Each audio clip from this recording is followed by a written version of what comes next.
नमस्कार। आज हम एक बहुत ही कह सकते हैं ऐतिहासिक और महत्वपूर्ण अदालती फैसले की गहराई में उतर रहे हैं। हाँ, ये मामला काफी चर्चित रहा है। बिल्कुल। ये है 1985 का मोहम्मद अहमद खान बनाम शाह बानो बेगम मामला।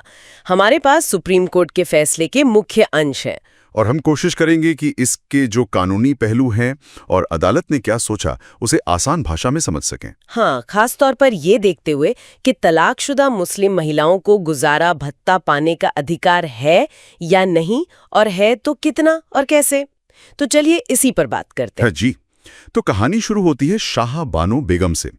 उन्हें 1975 में उनके पति ने घर से निकाल दिया था। वो 5 बच्चों की माँ थी उस वक्त।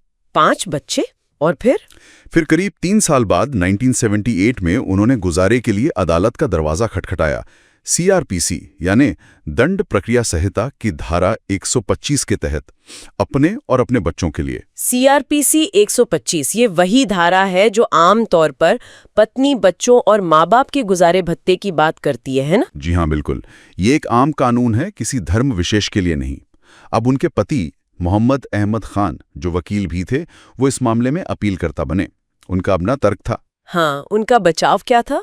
उन्होंने क्या दलील दी? उनकी मुख्य दलील ये थी कि भाई उन्होंने नवंबर 1978 में शाह बानो को अपरिवर्तनीय तलाक दे दिया है, मतलब तलाक बिद्दत के जरिए। अच्छा, इर्रिवोकेबल तलाक। हाँ, तो उनका कहना था कि जब तलाक हो गया तो अब वो उनकी पत्नी ही नहीं रही, इसलिए धारा 125 के तहत गुजारा भत्ता देने की उनकी कोई जिम्मेदारी नहीं बनती।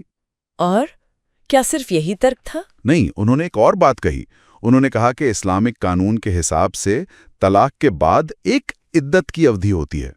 हाँ, इद्दत पीरियड। जी, उनका कहना था कि उन्होंने उस इद्दत की अवधि के दौरान जो जरूरी रख रखाव था वो दिया, और साथ ही जो महर की रकम थी, इस मामले में 3000 रुपए, वो भी उन्होंने अदालत में जमा कर दी थी। महर ये वो रकम है जो शादी के वक्त तय होती है ना? बिल्कुल। तो उनका कहना था कि ये सब करने के बाद मुस्लिम पर्सनल लॉ के तहत उनकी सारी जिम्मेदारियां पूरी हो गई, अब और कुछ देने की जरूरत नहीं है। तो मामला निचली अदालतों में भी गया होगा पहले? हाँ, बिल्कुल। सबसे पहले judicial magistrate first class Indore के पास मामला गया। उन्होंने शाहबानो के हक में फैसला दिया, लेकिन गुजारा भत्ता सिर्फ 25 रुपए प्रति माह तय किया। सिर्फ 25 रुपए?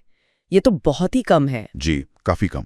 तो शाहबानो ने इस फैसले के खिलाफ मध्य प्रदेश हाईकोर्ट में अपील की। और हाईकोर्ट ने क्या किया? हाईकोर्ट ने गुजारा भत्ते की रकम को बढ़ा दिया।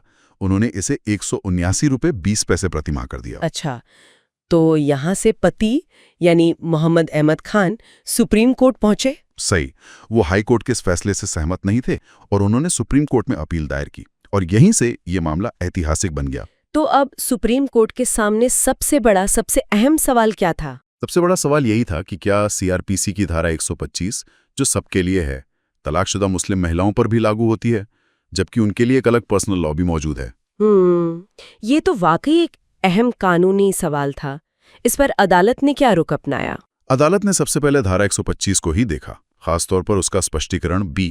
उसमें क्या लिखा है? उसमें साफ साफ लिखा है कि पत्नी शब्द में वो महिला भी शामिल है जिसे उसके पति ने तलाक दे दिया है, या जिसने अपने पति से तलाक ले लिया है और जिसने पुनर्विवाह नहीं किया है। अच्छा, तो कानून में ही ये परिभाषा दी गई है। जी, तो अदालत ने कहा कि ये परिभाषा बहुत स्पष्ट है, इसमें धर्म के आधार पर कोई भेद नहीं किया गया है। और अदालत ने इस धारा के मकसद पर भी जोर दिया है ना? हाँ, बहुत जोर दिया। अदालत ने कहा कि धारा 125 का मकसद पूरी तरह से सामाजिक न्याय और कह सकते हैं धर्मनिरपेक्षता पर आधारित है। मतलब ये कि ये कानून इसलिए बनाया गया है ताकि समाज में जो बेसहारा लोग हैं, चाहे वो पत्नी हो जिसे छोड़ दिया गया हो, या बच्चे हों, या बूढ़े माँ बाप हों जिन्हें उनकी देखभाल करने वाले नजरअंदाज कर रहे हैं, उन्हें भूखा मरने से बचाया जा सके, उन्हें एक त्वरित फौरी मदद मिल सके। ये किसी खास धर्म के लोगों के लिए नहीं है? बिल्कुल नहीं। अदालत ने साफ कहा कि ये प्रावधान आपराधिक प्रक्रिया का हिस्सा है, सिविल कानून का नहीं, और इसका मकसद सामाजिक उद्देश्य पूरा करना है।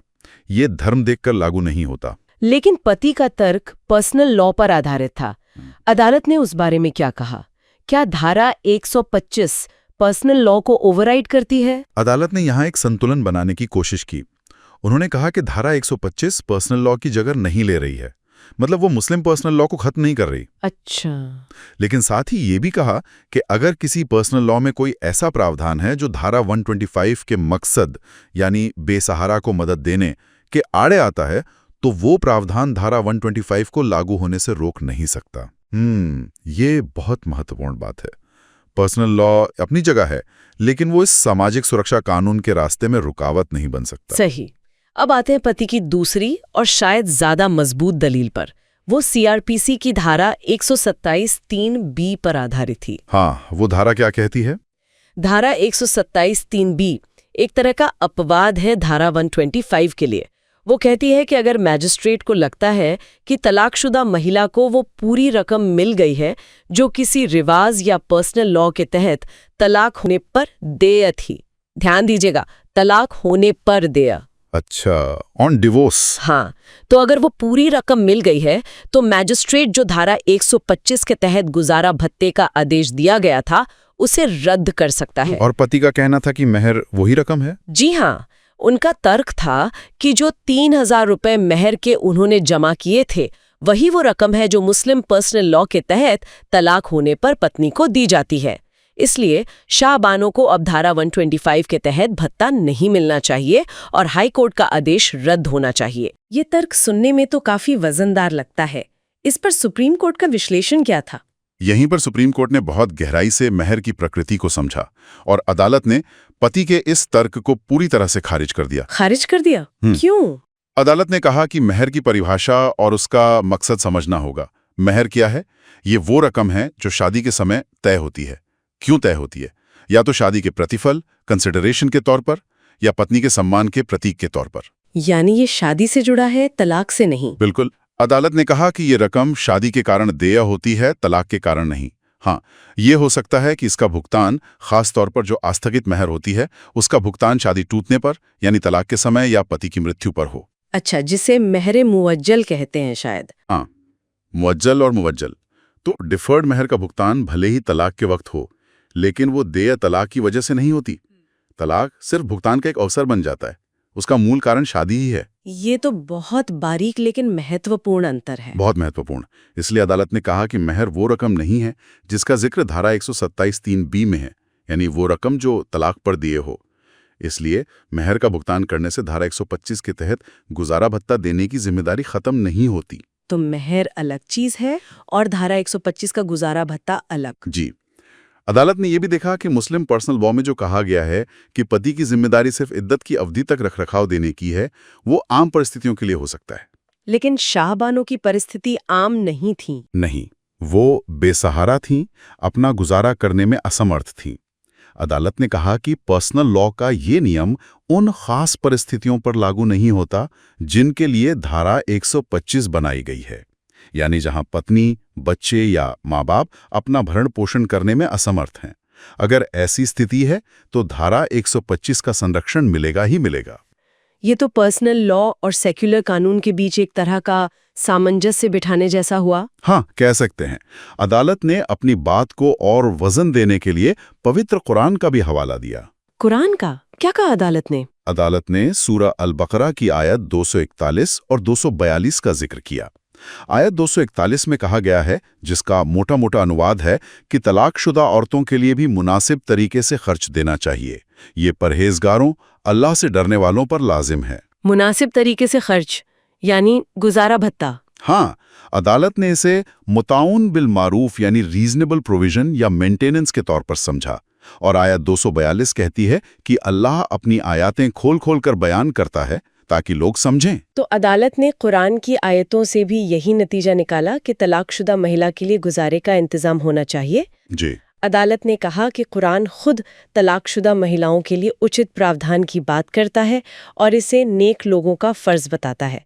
इसलिए ये कहना कि मुस्लिम पति की जिम्मेदारी सिर्फ इद्दत तक है और उसके बाद कुछ नहीं, ये शायद कुरान की भावना के भी अनुरूप ना हो, खासकर जब महिला बेसहारा हो। तो इन सारी दलीलों और विश्लेषण के बाद अदालत किस अंतिम नतीजे पर पहुंची? अंतिम नतीजा एकदम साफ था। सुप्रीम कोर्ट ने कहा कि अगर कोई तलाकशुदा मुस्लिम महिला अपना गुजारा करने में असमर्थ है तो वो सीआरपीसी की धारा 125 के तहत अपने पूर्व पति से रख रखाव पाने की पूरी हकदार है। और मेहर का भुगतान इसमें कोई रुकावट नहीं डालेगा? बिल्कुल नहीं।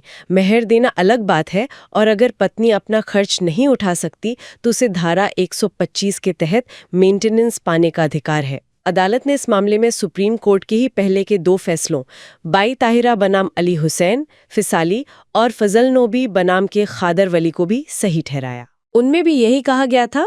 हाँ, उनमें भी कमोबेश यही सिद्धांत स्थापित किया गया था। बस बाई ताहिरा केस की एक टिप्पणी, जहां मेहर को धारा 127(3)B के तहत कस्टमरी डिस्चार्ज जैसा मान लिया गया था, उसे अदालत ने इस फैसले में सही नहीं माना। अच्छा, तो शाहबानो केस ने स्थिति को और ज्यादा स्पष्ट कर दिया। हाँ, पूरी तरह से। लेकिन इस फैसले में एक और पहलू था जिस पर काफी चर्चा हुई, वो था यूनिफॉर्म सिविल कोड का जिक्र। जी हाँ, अदालत ने अपने फैसले के आखिर में संविधान के अनुच्छेद 44 का जिक्र किया। ये अनुच्छेद राज्य के नीति निदेशक तत्वों का हिस्सा है। और ये क्या कहता है? अनुच्छेद 44 कहता है कि राज्य भारत के समस्त राज्य क्षेत्र में नागरिकों के लिए एक समान सिविल संहिता प्राप्त कराने का प्रयास करेगा। तो अदालत ने इस पर क्या टिप्पणी की? अदालत ने कह सकते हैं एक तरह का अफसोस जाहिर किया।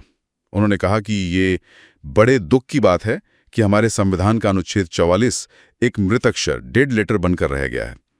इसे लागू करने के लिए कोई गंभीर प्रयास नहीं हुए हैं। अदालत को क्यों लगा कि ये जरूरी है? अदालत का मानना था कि एक समान नागरिक संहिता यानी यूनिफॉर्म सिविल कोड अलग अलग समुदायों के बीच जो भेदभावपूर्ण कानून है उन्हें खत्म करके राष्ट्रीय एकता को मजबूत करने में मदद करेगा। ये परस्पर विरोधी विचारधाराओं वाले लोगों को एक मंच पर लाएगा। और उन्होंने ये भी कहा कि इसे लागू करना राज्य का कर्तव्य है। हाँ, उन्होंने कहा कि ये राज्य का दायित्व है, लेकिन ऐसा लगता है कि इसे लागू करने के लिए जो राजनीतिक इच्छा शक्ति चाहिए वो शायद नहीं है। ये टिप्पणी जाहिर है फैसले के मूल मुद्दे से थोड़ी अलग थी, लेकिन इसने एक बड़ी बहस को हवा दी।